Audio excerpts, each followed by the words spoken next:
Alright guys, so now driving the Honda Brio, let's start her up once again to see as to how she behaves. Or starts without any fuss, no vibrations whatsoever. The engine itself is pretty refined. So, and brakes down, lights are on, let's start driving. So the Honda Brio comes with Honda's 1.2 liter naturally aspirated iVTEC motor that produces around 88 horsepower and 120 Newton meters of torque. Now this engine is also found in the Amaze and the Jazz, but those being heavier cars always feel underpowered. However, this is what this is what made the Brio more lively than anything that was in the market around that time. This was a car that was a competitor for the Swift once again, and this was one of those cars that used to do the 100 mark back then in less than 13 seconds, which was really quick by what the segment was offering at that time. She only weighs around 970 kgs, which is again very light, and the engine pulls cleanly. You can always take it up to the red line, which I'll definitely show you in a bit of time. But even on part throttle, the responses from the engine is really good.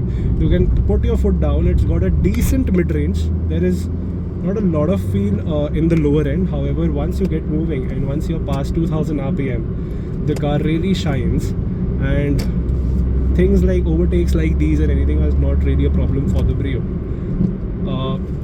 Talking about, sorry, I have to take this very bad turn, sorry for that. So talking about the Brio as to how it handles, it goes around corners really well. The steering itself is really direct and feels communicative. It is of course better than the second generation of the Swift that that people call to be like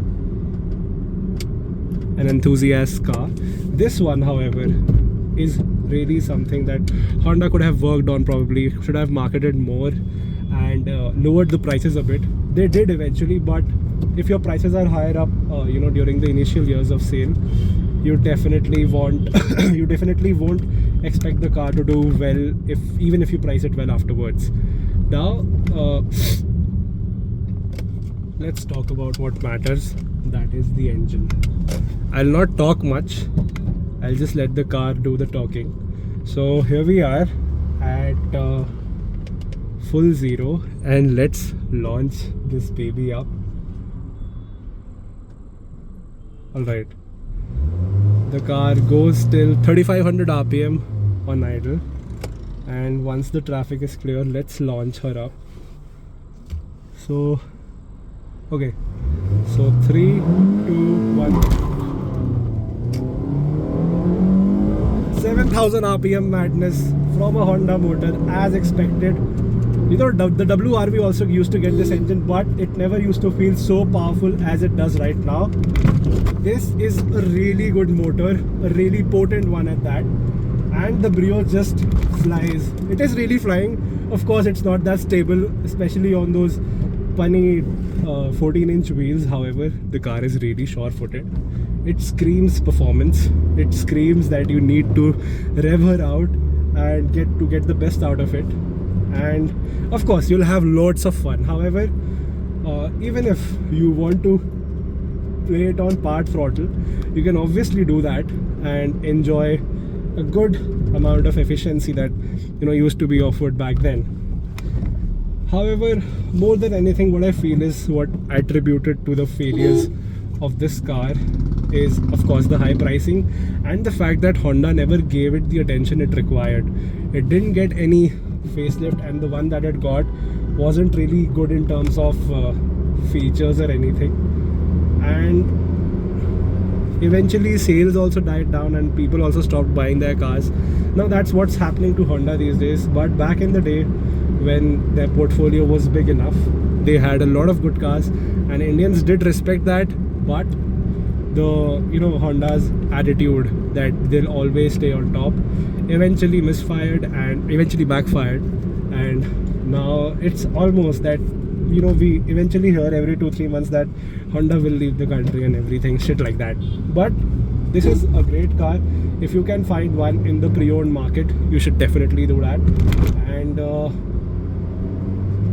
the car's suspension setup is more on the stiffer side. It's stiffer than the Amaze, and that's the reason it handles really well. Another thing is that the braking is really sure-footed. You know, you won't find it being fidgety or, you know, nervous.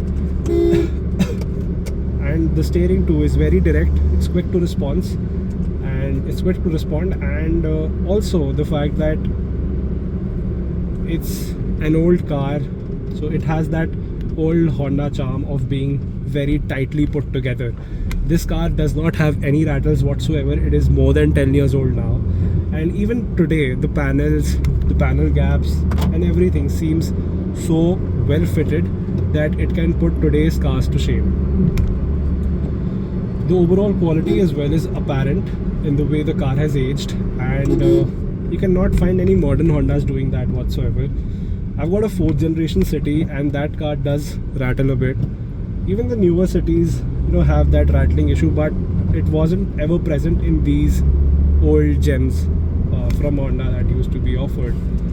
Talking about the pricing and as such, if you want to buy one today, you can obviously start getting this car from anywhere from 1.5 to 3-4 lakhs depending upon the condition, the variants. And if you really want a good city runabout, you should definitely consider the Honda Brio. It's compact in size, it's got almost no maintenance whatsoever, and it's a Honda, so it will probably last more than your grandmother. More than that, however, is the fact that you'll enjoy revving the nuts out of this car, and I am also doing that right now. Again, just look at that baby roar. I mean, the way she roars is something that this is what you want after you've worked in the office and you've worked. Obviously the car will make a lot of noise, but it won't like really give you that much performance. However, it is still quick by today's standards. And guys, if you really want to get a Honda, get this one, experience this one, and then probably when you have the money, swap her engine and get in the 1.5 liter VTEC to get proper performance. I've seen a few modified Honda Brios that come with the Honda City engine that's been modded, and that car does the 0 to 100 mark in less than 7 seconds. You can't imagine what kind of a hoot it is. So all in all, a very good car, killed by the manufacturer itself. So I guess that's it in today's vlog. Probably I'll upload a few shots of it doing wheel spins, because this has to be uploaded somewhere and we cannot really you know, mess up the video more. So thank you to Mr. Bhandari for lending his car. And yeah, this was a short vlog, less than 8 minutes long, but if you want more videos from the Brio or any other car for that matter, just comment down below. Subscribe to YCG RMN for more such exhilarating car content. Baki guys, let's do one final wheel spin. Can we, Mr. Bhandari? Sure. चलो ठीक है. अरे police वाले नहीं है भाई ये. Just look at the noise this baby makes. She is brilliant. Yeah, she is brilliant. The control it offers, unmatched. Thank you guys for watching and bye bye. हाँ भाई, बस इतना ही है. Thank you.